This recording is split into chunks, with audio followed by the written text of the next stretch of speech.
Dans cette vidéo, nous allons voir comment installer et paramétrer la passerelle de paiement Click and Pay pour WooCommerce. Donc il s'agit d'une extension traditionnelle que l'on installe depuis les extensions.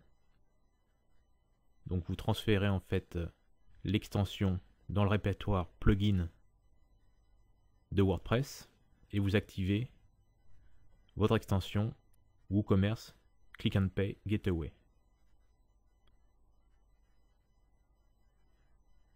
Pour la paramétrer, vous vous rendez dans WooCommerce, Paramètres. Ensuite, sur l'onglet Passerelle de paiement, vous retrouvez en fait ici la liste des moyens de paiement que vous offrez sur votre site. Celles qui ont une coche mauve sont actives, celles qui ont une coche grise ne le sont pas. Vous pouvez ensuite en glisser, déposer, définir l'ordre en fait des solutions de paiement que vous proposez. Click and Pay est actif et disponible depuis ce sous-menu. On arrive donc sur la page de paramétrage de la passerelle de paiement. Après un bref descriptif de la solution, vous avez les différents paramètres. Donc ici, vous allez pouvoir activer ou désactiver ce mode de paiement sur votre site, lui affecter un titre et un message. Donc ces deux éléments apparaissent à la vue de l'utilisateur lorsqu'il choisit de payer avec cette solution. Il y a également l'icône de paiement, qui est un lien en fait fourni par Click and Pay. Donc c'est pour ça que l'adresse en fait pointe directement vers le site Click and Pay. Ces trois éléments, nous pouvons les visualiser dès maintenant sur le site.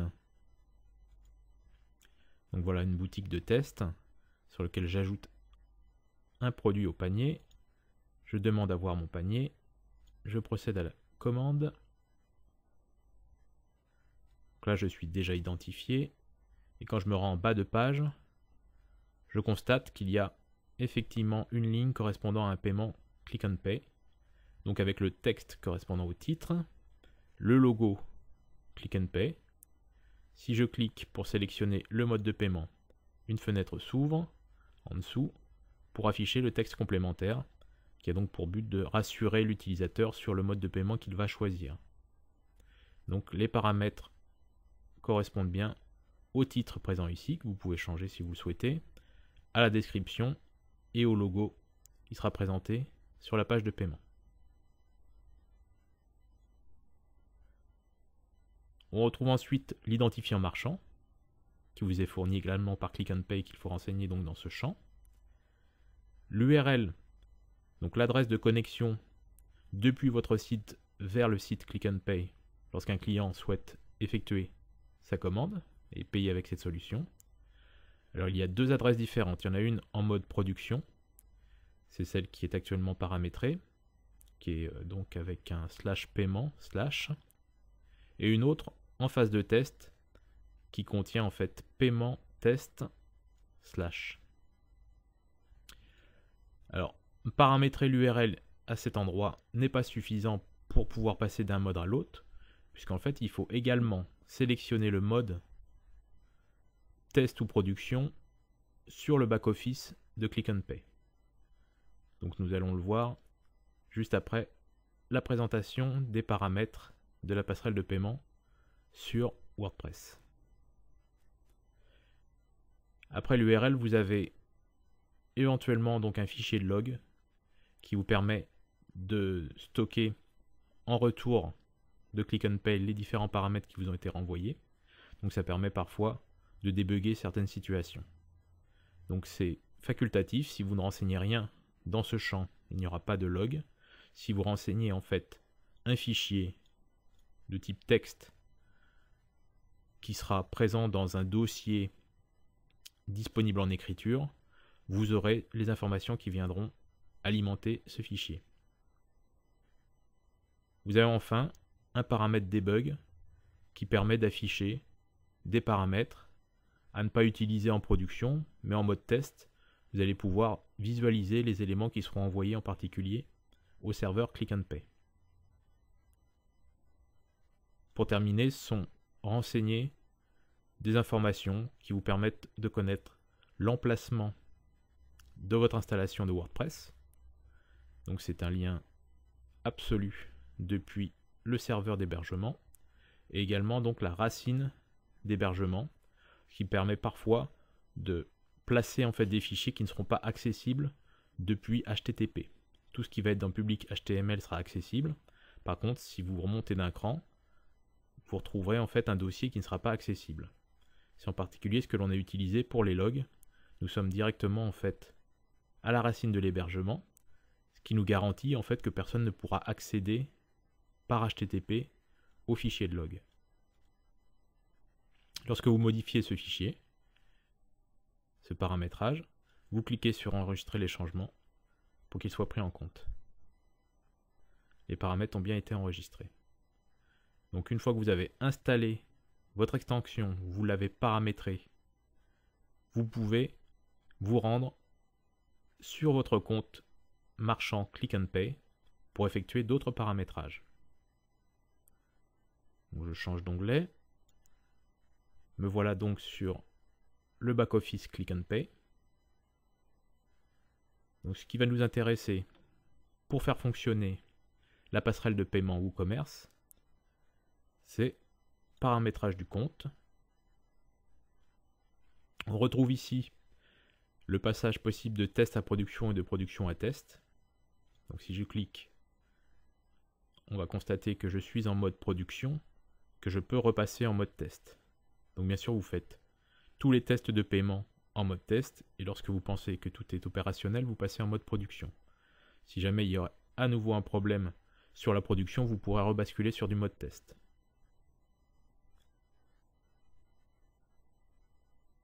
Nous allons ensuite dans l'onglet paramétrage,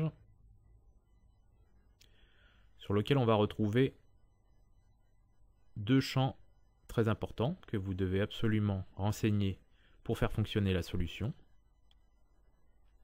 Il s'agit en fait des adresses de retour en cas de transaction acceptée et en cas de transaction refusée. En l'occurrence, telle qu'est conçue la passerelle de paiement Click and Pay pour WooCommerce, ce sont les mêmes URL. On utilise à chaque fois la page commande reçue générée par WooCommerce. Alors pour être sûr de pointer vers la bonne page, parce que là en l'occurrence c'est du français, mais ça pourrait éventuellement être dans une autre langue, ou ça pourrait être une page qui se nomme autrement, on va retourner sur les paramètres de WordPress et de WooCommerce. On va se rendre dans un premier temps sur la partie page pour constater qu'il y a bien une page qui s'appelle commande reçue qui est affectée en fait à la page de remerciement. Et cette page en fait on va la retrouver dans les pages de WordPress. Elle est ici. Alors c'est un enfant de la page commande. Donc toutes ces pages là sont créées a priori automatiquement lorsque vous installez WooCommerce. Il vous demande si vous voulez créer automatiquement les pages. Il est fortement conseillé d'accepter pour obtenir une configuration correcte. Donc si je vais éditer cette page, je m'aperçois en fait que c'est celle qui doit contenir le shortcode WooCommerce Thank You. Donc dans tous les cas, la page que vous devez paramétrer sur le back-office de Click and Pay, ça sera celle qui contient le shortcode WooCommerce Thank You. Donc là en l'occurrence, c'est celle qui s'appelle /commande reçue /. Donc si je retourne dans Click and Pay, on constate que c'est bien cette page-là qui a été configurée. Et comme je vous l'ai dit tout à l'heure, c'est la même que l'on va configurer pour les commandes refusées. Donc une fois que c'est fait, vous lancez le bouton mise à jour pour valider ces pages. Un autre paramétrage essentiel au bon fonctionnement de la passerelle, c'est dans le retour dynamique. Donc, comme indiqué dans la documentation Click and Pay, Le retour dynamique est par défaut uniquement actif en cas de paiement réussi. Si vous souhaitez qu'il soit actif également pour le paiement échoué, ce qui est fortement recommandé puisque la passerelle de paiement tient compte de ces éléments et vous permettra en fait de passer le statut de votre commande à échouer, vous devez en faire la demande auprès de Click and Pay. Vous leur demandez en fait d'activer le retour dynamique également pour les paiements échoués. Quoi qu'il en soit, l'URL de retour dynamique est très importante puisque c'est elle qui va permettre de déterminer que on a une URL qui est à traiter venant de Click and Pay. Donc vous allez devoir ajouter après l'adresse URL le nom de domaine de votre site, le slash, le point d'interrogation et l'information qui est indiquée ici. Donc attention à ne pas faire d'erreur, il faut vraiment que ça soit exactement les éléments indiqués ici.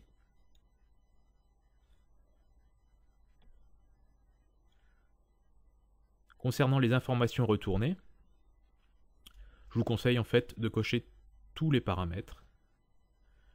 Il y en a certains qui vous permettront en particulier d'avoir un score concernant la validité de la transaction, pour savoir si elle est sûre ou pas. Donc cochez tout, on récupère toutes les informations, certaines seront traitées en retour sur le site, d'autres ne le seront pas, mais vous pourrez les consulter par exemple dans le fichier log dont on a parlé. Donc vous voyez le scoring, ça correspond comme indiqué ici à un risque d'impayé sur 10. Vous pouvez régler enfin un dernier paramètre qui concerne les paiements différés, donc les paiements par chèque, par virement bancaire par exemple. La solution WooCommerce peut gérer les paiements différés, ce qui signifie qu'on va demander en fait à recevoir l'URL de retour de PayWeb uniquement lorsque la transaction a été validée par Click and Pay, c'est-à-dire lorsqu'ils auront reçu soit le chèque, soit l'ordre de virement. Donc, il est fortement conseillé de laisser le paramètre sur au moment de l'acceptation de la transaction par Click and Pay et de ne pas mettre au moment de l'acceptation de la commande. Dans ce cas-là, il y aura un retour de Click and Pay immédiat avant même que le chèque n'ait été reçu ou que le virement ait été effectué. Donc c'est vraiment pas conseillé d'utiliser ce deuxième paramètre, sachant que WooCommerce accepte très bien les paiements différés. Donc concernant la passerelle de paiement Click and Pay pour WooCommerce, ce sont vraiment les trois rubriques auxquelles vous devrez vous attarder. Donc test, production, bien voir s'il y a une correspondance entre le champ URL que vous avez renseigné dans le back-office WooCommerce. Il faut qu'il y ait une correspondance, c'est-à-dire que si c'est l'URL de test, il faut que vous soyez en mode test ici. Si vous êtes en URL de production, il faut que ce soit le mode production ici. Paramétrage pour régler les URL de retour en cas d'échec ou de réussite, qui sont les mêmes. Et retour dynamique, très important, avec la valeur indiquée ici. Une fois tous ces éléments renseignés, nous allons pouvoir tester le paiement en ligne avec la solution Click and Pay pour WooCommerce.